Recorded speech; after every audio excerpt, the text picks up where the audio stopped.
I'm delighted to say that Colm Boohig and his glorious Roma jersey in the background and a luscious head of hair now in weeks. What is it, day 72 of lockdown in the Boohig household?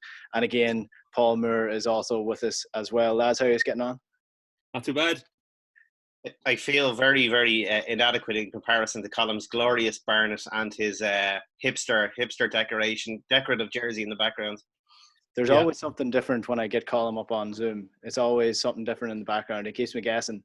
This is the beauty of doing these things sporadically, because I'll run out of jerseys otherwise if I did this every day. I've been getting awful stick for putting the odd United jersey up behind me in the Paddy Power half hours that we've been doing over the last couple of weeks, and people just aren't enjoying that. They want me to be a bit more, I don't know, non-biased towards the most hated team in England. They aren't enjoying it is a great way to describe it. I don't get it. I think it's fine. It's the 99 Champions League jersey that I put up, so it's a little bit more entertaining than my background for those who are watching on YouTube at the minute. I am in the off-the-ball offices. I'm the only one that has been in the off-the-ball offices all week, except for Kieran Bradley, who does the odd digital stuff for us. But that's not the important thing. What's in our background isn't important. What is important is what we're going to be discussing tonight, and that's one of the greatest football films of all time, Mike Bassett, England manager. Rewatched it there last night myself and burst out laughing several times. It's a brilliant film. Colm, when did you rewatch it, and what was your initial thoughts on rewatching it? Rewatched it last night as well because it's beautifully on YouTube, the full thing, in quite good quality. So watched it last night, having not seen it for, I'd say, about 5 years, and exactly the same as you, I was bursting out laughing. It's the football equivalent of This Is Spinal Tap. It's the best mockumentary in sport ever. And I won't ruin Paul's answer, but we have varying opinions of it, because I was texting Paul last night about it too. But there are honestly, there's at least a half a dozen scenes where I burst out laughing on my own watching it, which I wouldn't do normally for most movies. But then there's also scenes where I'm like, that didn't age well. It was, in fairness, actually Paul who pointed it out to me, and I was like, Jesus, yeah. There is one element, I'll let Paul talk about it because he was the one who pointed it out, but there's definitely one element of the storyline I'm like, geez, that took a dark, dark turn. And also the soundtrack is a bit off. There's like the music they use for certain scenes. I'm like, that's an interesting choice. But overall, I loved it. I loved it watching it back. I watched it within a year of it being released originally on a rainy Saturday afternoon with a buddy of mine. And I was like, this thing is revolutionary. This is one of the greatest things ever. But then, 19 years on, I'm like, yeah, it's very much of its time. But I would love another one. I would love a modern equivalent of it. We'll get into the finer details a little later on, Paul. I'm now on the edge of my seat, interested to see what you and Colm have been discussing while I've been trying my damnedest to get logged into this Zoom call. So, what was your take, or what was your initial thoughts on rewatching it?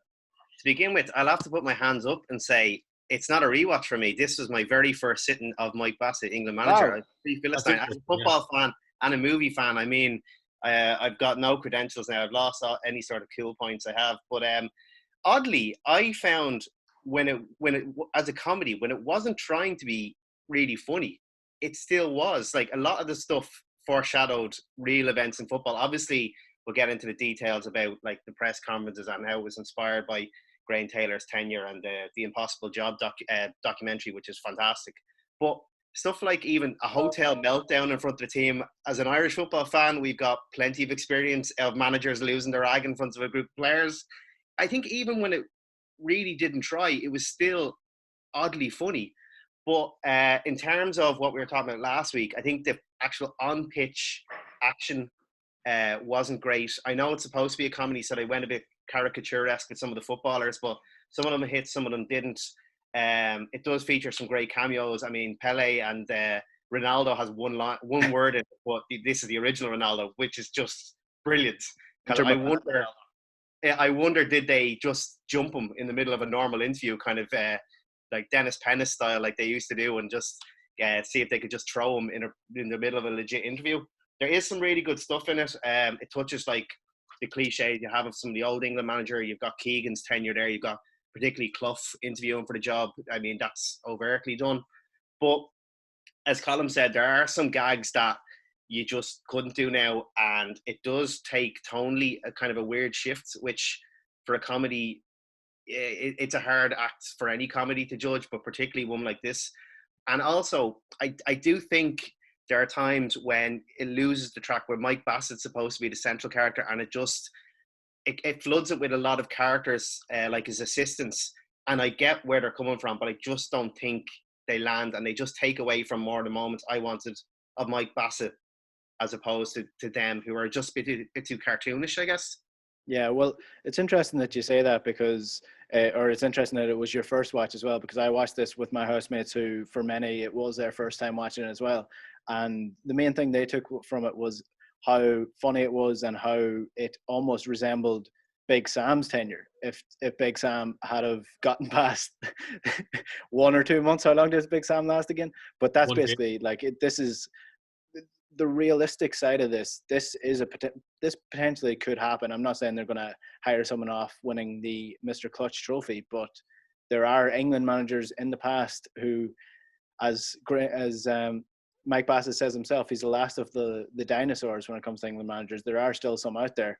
Colm, you were looking to jump in there. What were you going to say? Well, I was setting up Paul for his big reveal, but he never made his reveal, which was the bullying of the son in school is and Paul said it to me, and I actually texted him as I was rewatching it, and it right on cue it starts the bullying, and that feeds into what Paul was saying, is that the sudden change in tone, it's not even, often you have a bridge in comedy from a hilarious scene, almost like how they do it in Reading in the Years, where the screen fades to black and then something sad is coming, and you get a bridge scene in comedy, but it just hits you, smacks you. Maybe that's not necessarily a bad thing, but as a viewer, and certainly watching it in 2020, you're like, wow, that really hits you hard. And then straight after when the son's being bullied with the shaving of the eyebrows and the wanker written on his forehead and all that, straight back into comedy. And even the way that they deal with those scenes, I wouldn't say that they're I wouldn't say we're laughing at the son, but they don't make as much of it as they would have if it was nowadays. They kind of say, oh, he's been bullied because his dad is the England manager, so that's going to happen. And he's very much a victim, and he's left to the side. And probably if it was done nowadays, that would have been explored more. But you've also got the DUI of the player, which was really tonally strange, because it was almost like you go into a Ken Loachian prison drama when he's scolding his player for driving under the influence. And I was like, okay, this isn't fun anymore. This is actually really serious. So that literally comes within 5 minutes, which takes it away from, you mentioned there, the Norwich thing it starts just insane with the bus breaking down, which genuinely happened. Norwich, when they got promoted back to the Premier League, this actually happened to them. In 2019, their bus stopped.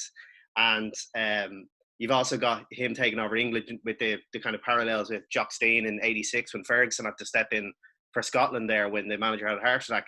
So it clearly knows its notes it's taking from. Even we mentioned the Clough, the men and the stuffy throats. And the quote from, was it, my dad was like a father figure to me. I'm thinking this is just vintage Steve McLaren-esque. Obviously, this was filmed in 2001, so McLaren's tenure didn't come in until the start of the Euro 8 campaign. I just think it was when it's good, it's almost accidentally good on the nose for just the stupidity of like what we know as football. But when it moves into the reality stuff, like the bullying, the domestic life, even his wife leaving him, which I know is a byproduct of the pressures of the job, it didn't need it. It just took away from the time you want to see of him as a manager. Yeah, I agree. I thought the wife narrative was a little bit needless. Like it didn't add to the story. If anything, it kind of took away from it and made the ending slightly strange.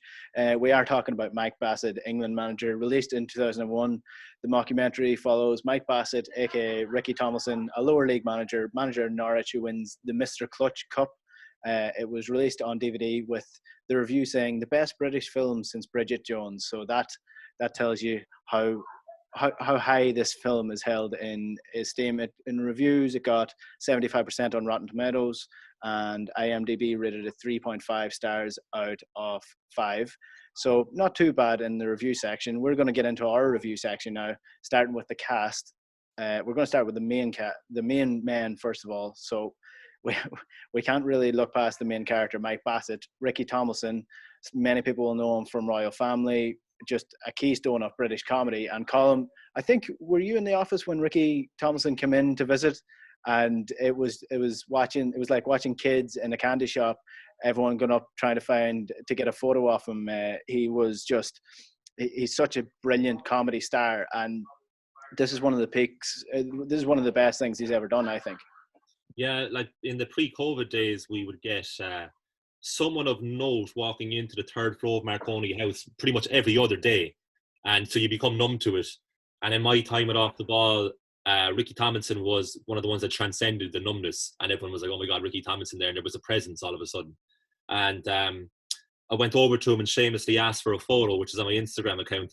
And I remember when I uploaded the photo, I was thinking, what caption will I use? Will I go for the royal family or will I go for Mike Bassett? And Kieran Bally had the exact same question for himself, because Mike Bassett is so quotable. It's quote heavy, and it has its flaws, which we've already addressed. And I didn't realize it had so many flaws until I watched it back last night. But it's eminently quotable, and that's a great legacy to have as a film. And the thing is with this film is that it was supposed to be out 6 years earlier. It was supposed to come out in the mid-90s.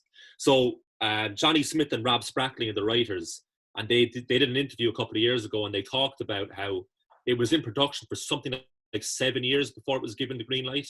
And the timing was actually terrible, because it was released in the end of September 2001, and Sven-Göran Eriksson had just taken over as England manager, and his reputation and stock was at an all-time high. He had just won the league the year earlier with Lazio.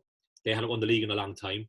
It was England's first foreign manager. He was seen to modernise England's archaic play. And so when Mike Bassett came out, it was kind of like, well, this is the old guard. So if the film had come out a year earlier, it would have been perfect, because that was the end of the Kevin Keegan reign, which didn't go well. And then obviously Graham Taylor with The Impossible Job in the early 90s. And then subsequently, when Sven left, as Paul said already, Steve McLaren was there, Big Sam with one game. I mean, Big Sam was made for it. So his timing was off, and as a result, it became a cult classic throughout the years. So Ricky Tomlinson is absolutely perfect in it. And the thing about Ricky, and I noted it in my notes, was that he's one of the very few nice people in the film.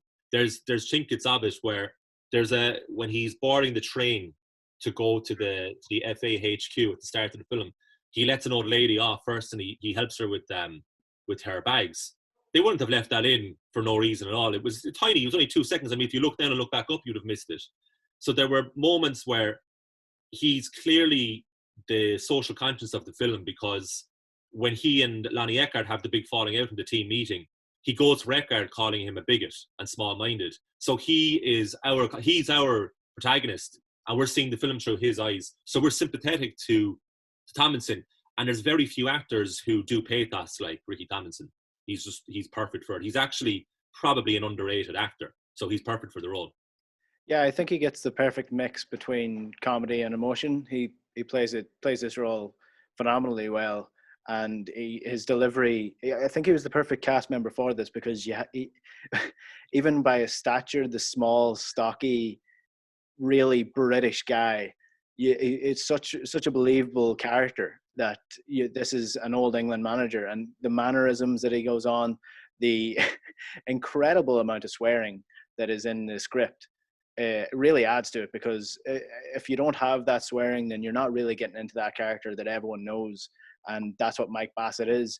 I think his delivery of the jokes are perfect, and even just the way that he's obviously from Norwich, from Norfolk, and he keeps that sort of he's not a big city boy character kind of going on through the film. You see it on the train when he talks to one of the train ticket collector. He used to play football with him, or he used to play for a team, and he remembers his name, remembers what he did.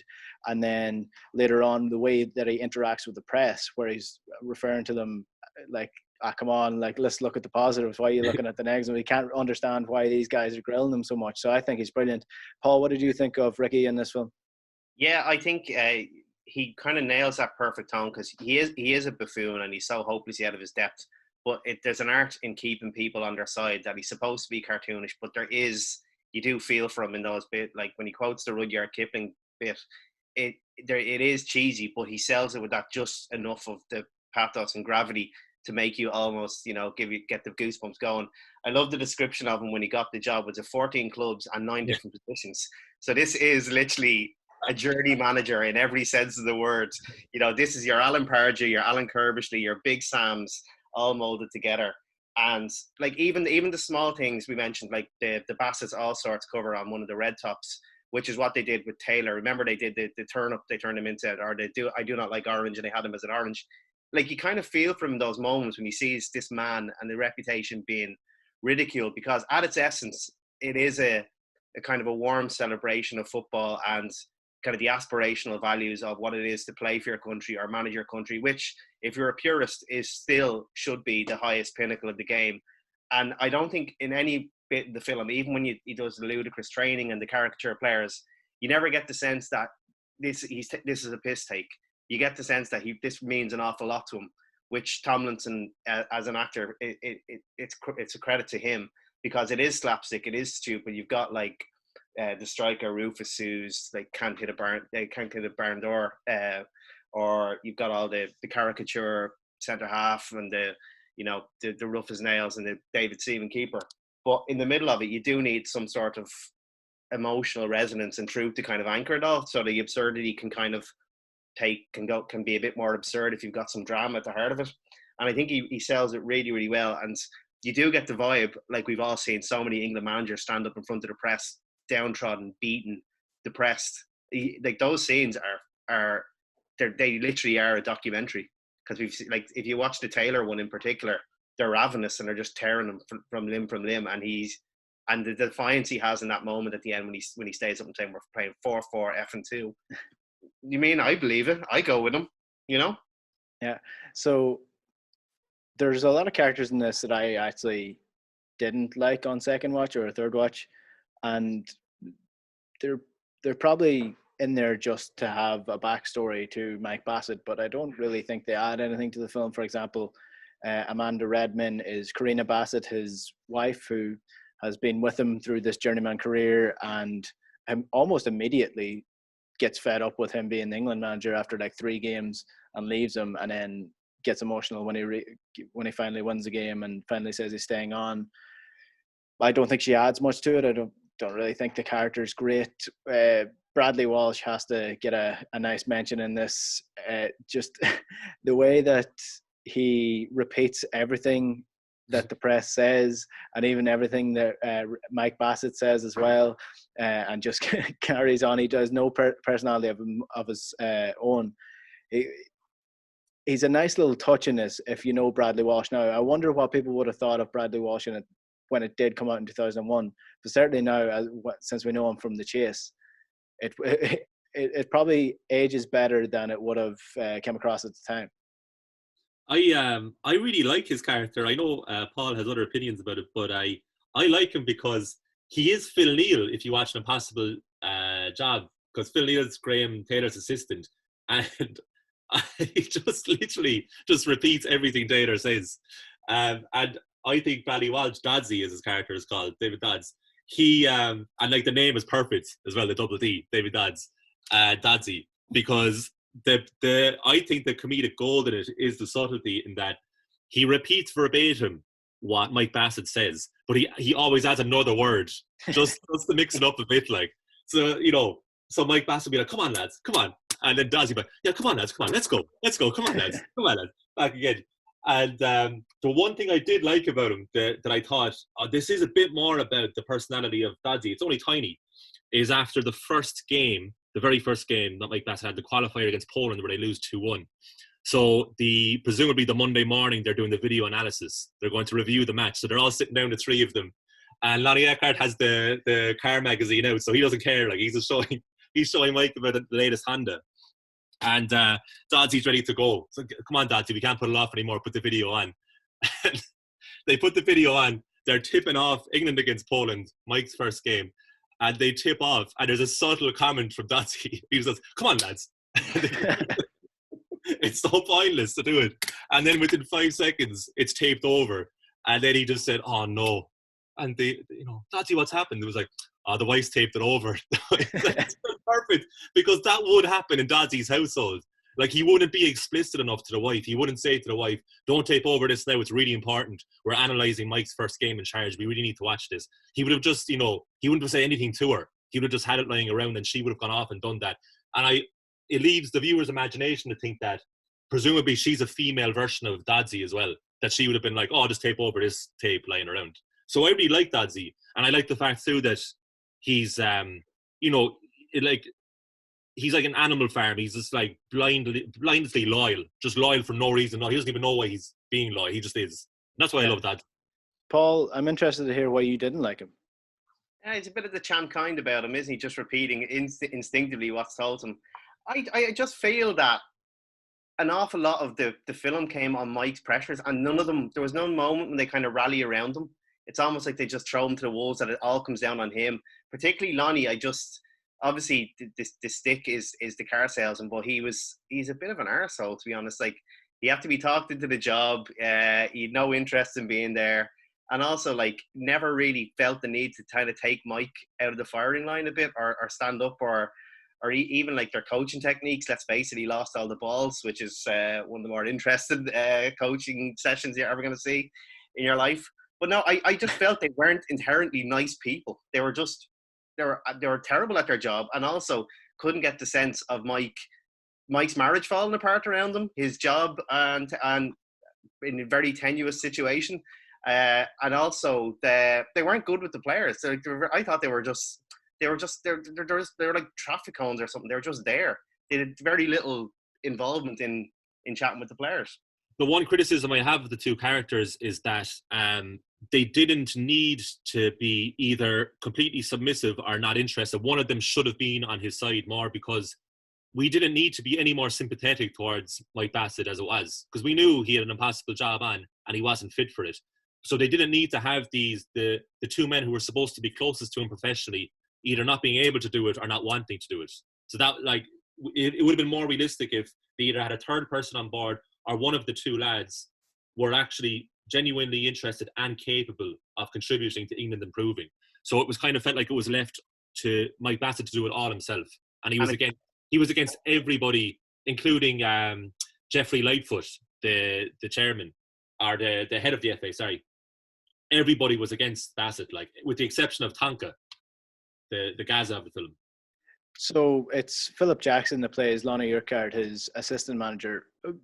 What did we make of the whole car salesman narrative and jokes that surrounded that? I thought didn't really fit in with the film, and he didn't really play a role in any of the football. Yeah, well, I don't know why Mike Bassett was so determined to get this guy on board. That's never explained. We don't know why. It's only because I think he knows him for a long time. But presumably that's why Graham Taylor got Larry McMenemy on the board for England, as well as that he knew him a long time. Because if you look at his CV in real life, it wasn't great. He managed Southampton for over a decade, and that was about it. And after the England assistant role in the early 90s, he kind of went out of the game. So we don't really, it's not justified why Bassett wants to go after him so much. Presumably there are others out there. But maybe we're using Eckhart's character to showcase that Bassett has very few contacts in the game, because he's told he can bring in whatever coach he likes, and he only knows these two lads. And he only goes with what he knows because he's like this small-minded English man. So I'll just go with what I know in 4-4-2 and all that. So I thought the car salesman thing was funny. I thought it was unrealistic, because it wasn't like the England job was a Sunday league job. Like, this is the biggest job in the country. So why would you have that little interest? And then if you're Mike Bassett, why would you hire someone who has such little interest? So that was the flaw in it. That it would have been good if they had him being this car lover primarily, but literally every scene with him is him being a car salesman. Yeah, like I thought it was a little bit cheesy, and for comedic value, it didn't really add a lot to a film that is just packed full of brilliant jokes. So last week we kind of went through the cast and the plot and the realism, but since this is a mockumentary, it's supposed to be a comedy, it's supposed to be unrealistic. I don't think there's much point in doing that this week. I don't really want to talk about the players themselves, because the character development of them isn't great, and they don't really go that deep, other than one of them being an absolute killer of a centre back, one of them being silly, one of them being on the phone to his girlfriend all the time, and one of them just being really reckless and an alcoholic essentially, and they kind of make a joke about that. So we'll move on. We'll touch on them later on because they are involved in some of the more funny scenes in this movie. So the top scenes for me, I'm gonna list them out, and I'll give Paul, since this was your first time watching it, your opportunity to choose which one you want to start with. So it starts off Norwich Parade winning the cup, the comedic value of the bus going down the motorway. Then you have the scene with the angry English fans and him listening to what they have to say. Then the training session before Mexico, the one that they lose the balls. The meeting after the Mexico game, which is the one where the assistant manager gets a sack. We have the press conference before the Argentina game, the picking of the team, Benson and Hedges, the Pele scene, and the expletive dressing room scene. So, Paul, where do you want to start? I'm going to have to go for the 3 cheers for Ramirez. It's so good. It's so funny. Just because as Irish football fans, and for the week that was in it, we had the anniversary of Saipan. Obviously, this is filmed 2001, but Jesus Christ, you might as well have a crystal ball. Just what went on. And we were talking about Lonnie there adding nothing to the film. This is the one moment when he actually doesn't talk about cars, and Jesus Christ, it gets personal. You get the feeling this was building up for a while, and it encapsulates all the lunacy of what's previously gone on. Obviously, you've got the crap football played, you got the farce of the open top bus parade, but just it does strike a balance of pure comedy value of the England players cheering for the Mexicans, and then you've got this personal relationship falling apart. So for me, that's definitely my standout moment. But you mentioned just the cast. I will say one thing: the MVP in this for me is Martin Bashir, the narrator, who we'd all know as a Channel 4 pretty renowned journalist in the 90s. He had interviews with Princess Diana and Michael Jackson, so he was very well known. But for me, because the mockumentary style is the way it's filmed, he really holds it all together, because you do get a sense that where there's some gravitas and there's some real journalistic integrity and weight behind this, with all the madness unfolds. So for me, like, I never lost touch of the fact that the way it's filmed, it almost does feel like fly on the wall. So for me, he kind of, even his tone, just interjecting, brings it all together to think that, oh my God, this could really happen. And as we all know, as Irish football fans, a meltdown of epic proportions did happen in a hotel, in a World Cup.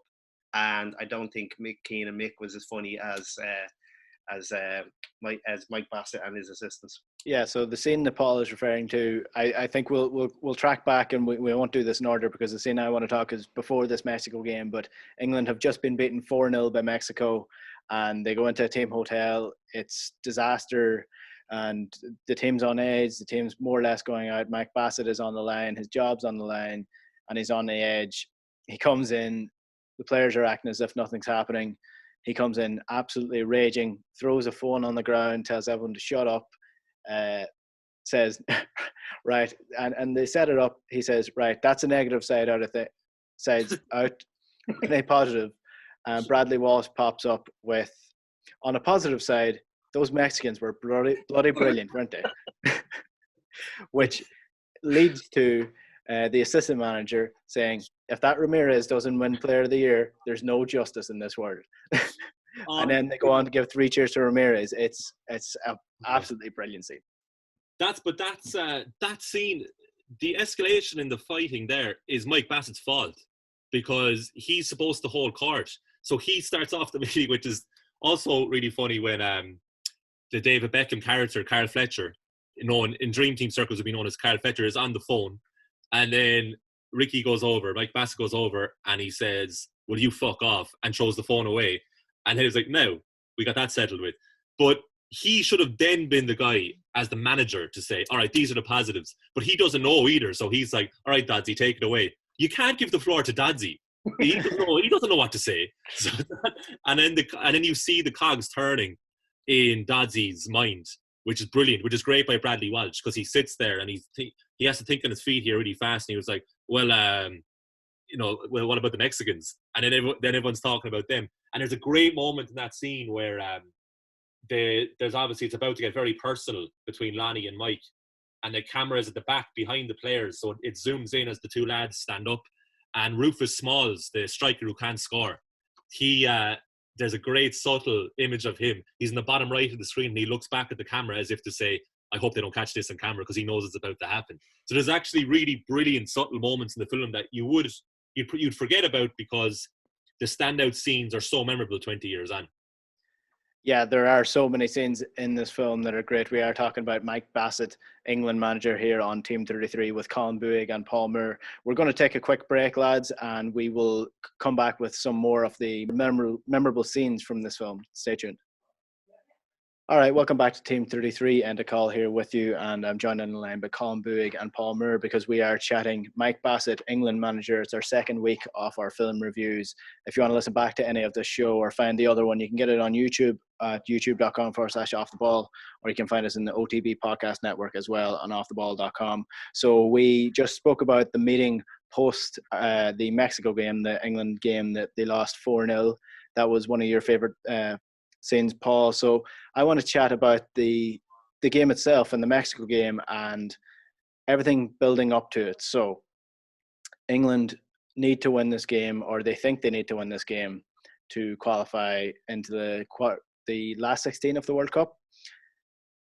It's not going well. We don't see the first half of the game, but we do see the halftime meeting in the dressing room, and this is my favorite scene, because this is where I'm brought back to any dressing room in Sunday League anytime. The manager, I think this is the most expletives I've ever seen in one full scene of any film. There must be at least 16, 17 F words thrown into this. It's expletive heavy. I couldn't play it out in the radio. It's brilliant. And the thing that brings it all together is he goes on this rant for about 2 or 3 minutes, giving out to them, saying that there's tons of people out there that would kill to wear that jersey. And he curses them, says they need to get their act together. And then the perfect timing from the narrator comes in at the end. England lose 4-0. It's just, it's an epic scene. It's one of the most fantastically delivered lines in comedy history by Martin Bashir, and obviously it's just completely intended to be factual and informative, but it's just brilliantly done. And also the fact that they cut away to fans, disgruntled fans, is perfect. I'd love to know the behind the scenes of that scene and how many takes it took, because it's some performance by Ricky. I mean, the passion he builds in himself, and like, he used to play football. I mean, he told us that himself when he was in with us that day off the ball, because he figured, he knew what it was. He knew that we covered sport, and he was telling us that he was a very good goalkeeper. So I could imagine him being in these dressing rooms, especially back in the day when no fools were suffered. So I imagine he was just channeling that. A bit like Tom Vaughan Lawler channeled Nidge in Love Hate, was he learned that accent by the side of football pitches, because obviously he's like posh Dublin before, and he did this amazing Dublin accent. And I get that Mike Bassett went back to his football days. I'm just going to channel the manager that used to give out to me. But I feel like even throwing the drinks bucket at the David Seaman keeper, I feel like that was improv or something, that he just saw this actor looking down and he went for that. And there's a great moment where he kind of everything he's saying in the same direction. It's kind of to his right, but then he switches to his left at the last minute, and he's like shaking when he switches to the left, but his body is convulsing to go with his words. It's like, now he may have just done that instinctively and that wasn't intended at all, but it's just a brilliant scene. And you would completely overlook that as a film fan, because you would think, oh yeah, obviously he had to get that annoyed because he was under severe pressure going into the game. The press were on his case. He was losing 2-0. He knew he had to win. But if you ask an actor to go out now and illustrate all of that pent-up aggression into this one scene, it's not that easy to do. So again, it goes back to Ricky being unbelievable in that role. But it's not my favourite scene, though. So tell me what it is then. Well, there's two for me. I don't think you can overstate how funny the Norwich parade is. Really? Because I didn't really find it that funny at all. Oh, I thought it was amazing, because I can almost see it coming that they're going to take a wrong turn here. And it was just the narration was just so factual. They weren't trying to be funny at all, that it went off to, he's just banging on the bus going, you're going to the dual carriageway. And it wasn't even so much the physical humor of them shivering, which is real traditional comedy, but it was more the banging on the side of the bus and the fact that he knew, like Mike Bassett knows where it's headed, the dual carriageway. They're already in the town when that's taking the wrong turn. So it's clever because he obviously knows the town really well. So he knows what direction they're going. And then when he comes back, they're saying, there's a roundabout up here, turn around, which is beautifully Sunday League. So I love that scene. And then the other one was his first training session with England. And I don't know why he does it, and again it just proves to show how out of his depth he is, the whole thing. When he was like, for all those players born the first half of the year go to the left, or the second half go to the right. It's such a stupid way. I was like, this is such a stupid way. Like, how would that make sense anyway? Like, how would that fall in line anyway? And listen, that's a real management technique. That I've been in a team that they have done that. So that's the beauty of it. If you've played Sunday League football, but I have for a long time, and that never happened because you're still going to get an imbalance. But I just love the actors who play the players are brilliant because they like, you know what it's like. Like, we all know what it's like playing those teams. Like, your head is down. You're like, I'm born this side. I'm not going to say anything. I'm just going to stay here. And then I like that he picks out individuals like he's who's he at? Wacko. What's your birthday? January, boss. And they're so polite and official about them. February, boss. I was born the second half of the year, and nobody says a word. All right, the first half of the month this side, second half of the month this side, and then everyone thinks about it and goes. It's brilliant. Like, all of these, I love that part of it because the Mexico dressing room scene is probably the most famous.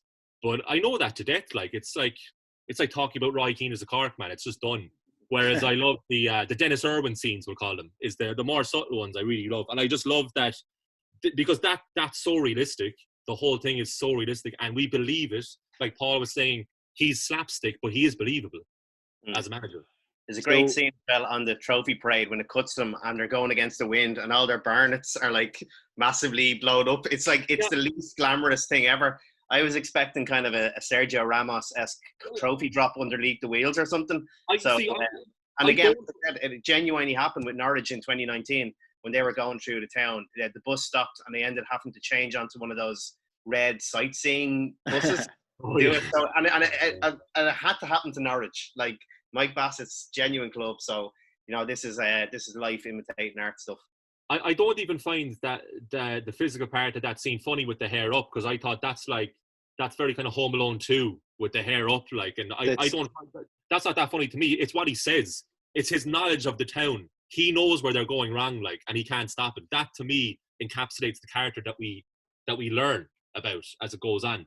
And I just think he has so many great lines, like when he's describing Wacko.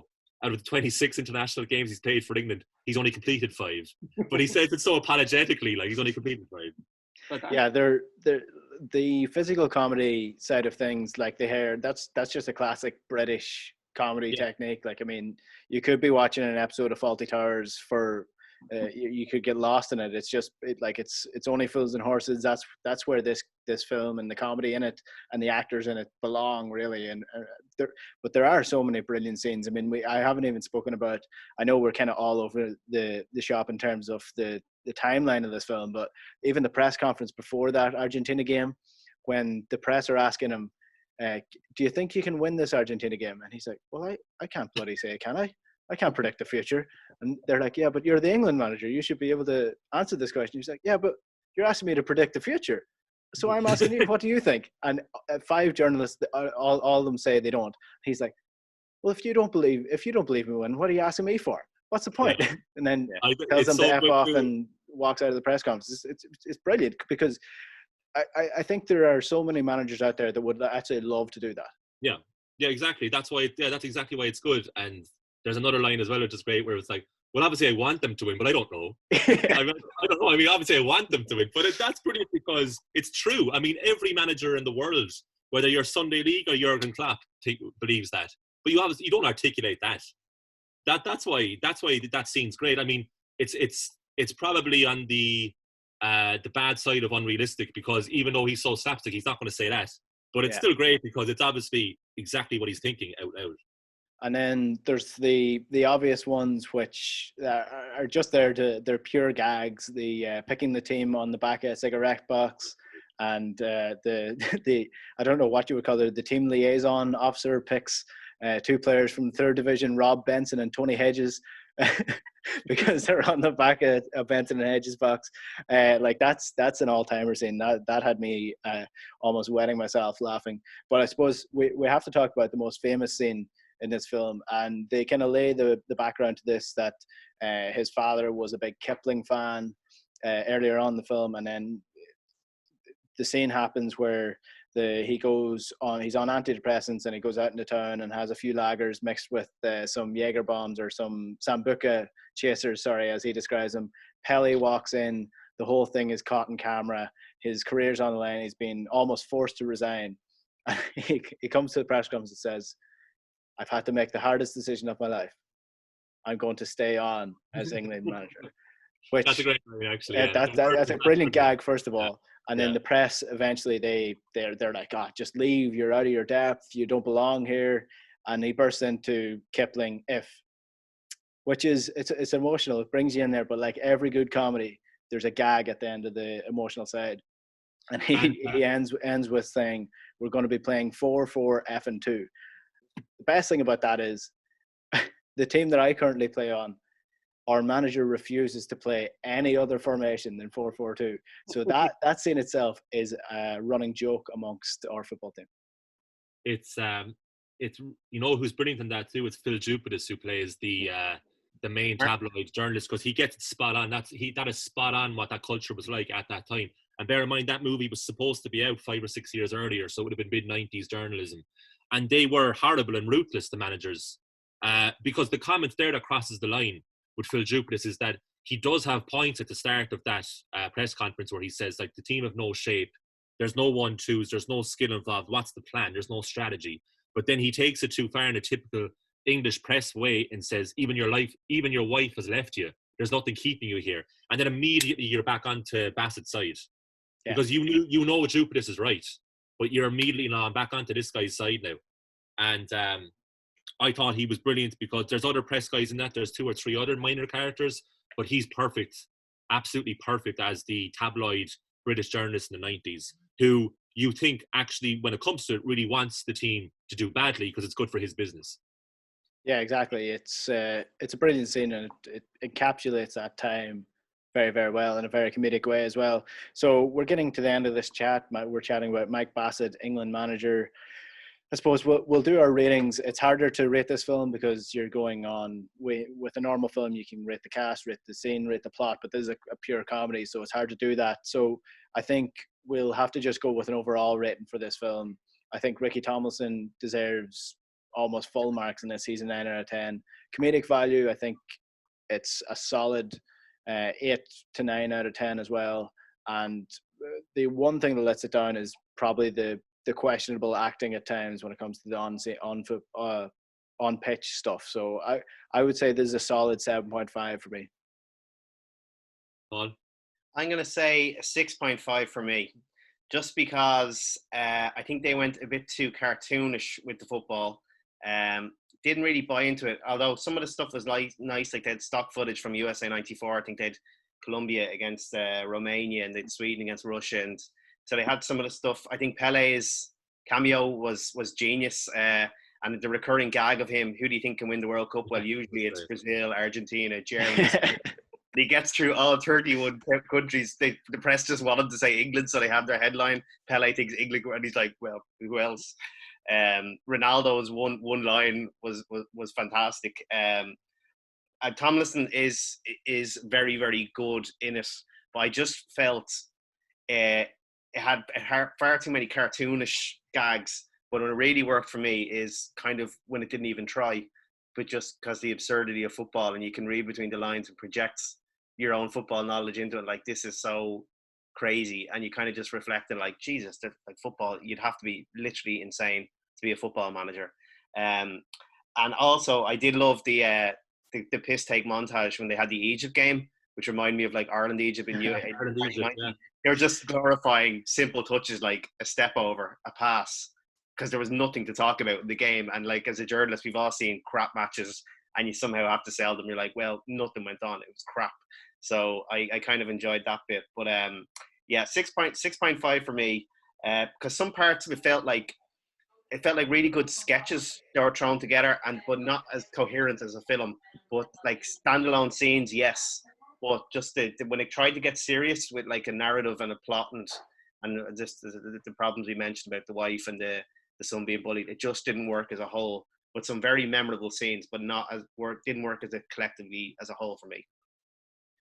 Colm, I'll leave the final product or final review to you.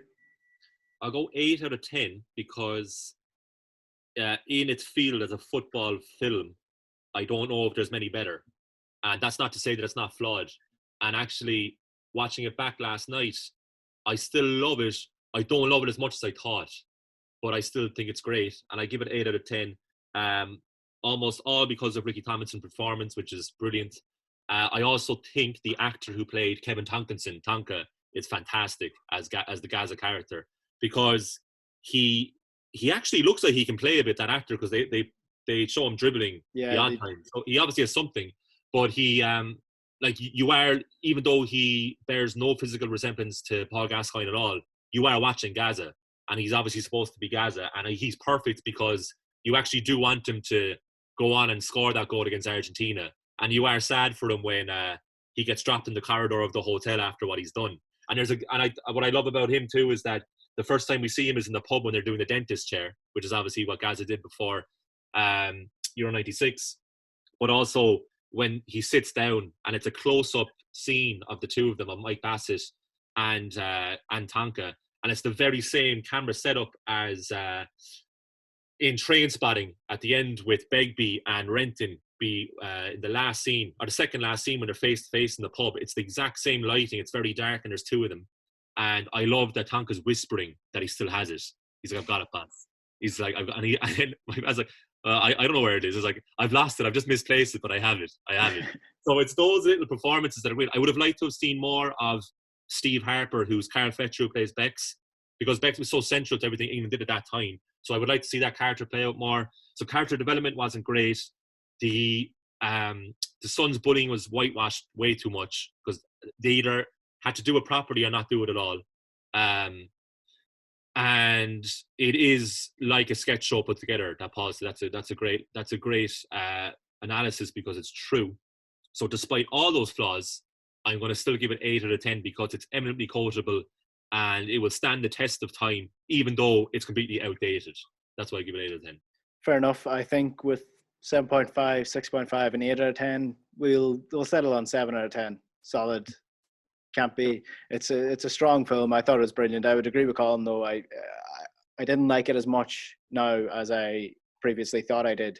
But I will say my MVP from this is Gabby Logan, because I think for such a serious journalist now, to be able to pull that off, I don't think she would be able to star in this film now. And she's gone on to do brilliant stuff as well. So I thought she was fantastic. She plays the role brilliantly.